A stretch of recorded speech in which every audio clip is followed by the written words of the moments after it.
është çuditshme, mos ta cilësoj ndryshe. Nga ora 11 paradite I filluan diskutimet. Juve Blanco. Për 5 orë rreth deputetët e Kuvendit të Kosovës debatuan për buxhetin e vitit 2026. Polemikat kryesore u ngritën për faktin e mospërfshirjes në buxhet të shumë prej premtimeve që kryeministri Albin Kurti I dha natën kur mori detyrën. Problemi qëndron që shumica prej tyre nuk janë të reflektuara në këtë buxhet. Nuk janë të reflektuara as në vitin 2025, as për vitet vijuse.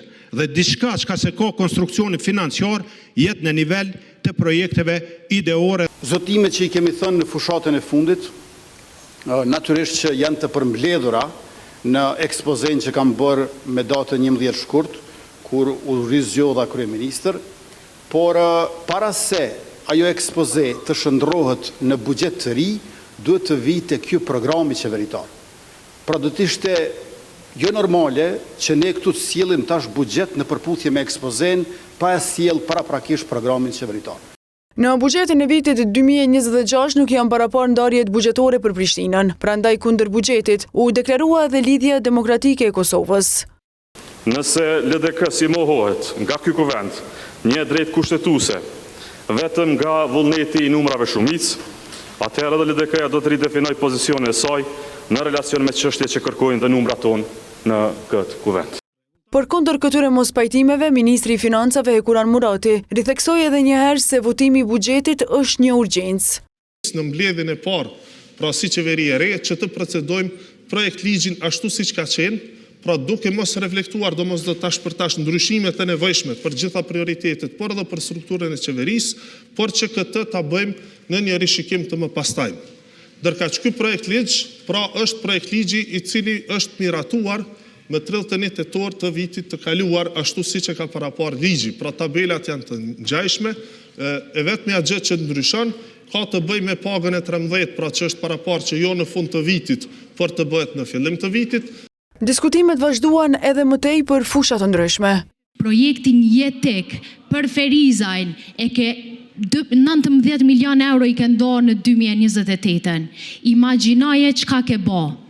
Po te nuk I ke planifiku që shdohet këto mjete, edhe te e din shumë mirë çka ke dosht me bë.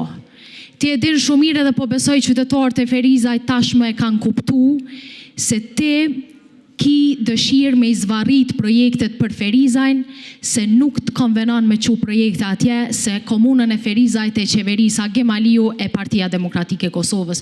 Javën e kaluar, po ashtu kryeministri foli edhe për rritjen e punësimit, por harroi të flas për rritjen e ikjes së rinisë, e cila ka humbur çdo shpresë për të jetuar e për të parë perspektivë në këtë shtet, fatkeqësisht.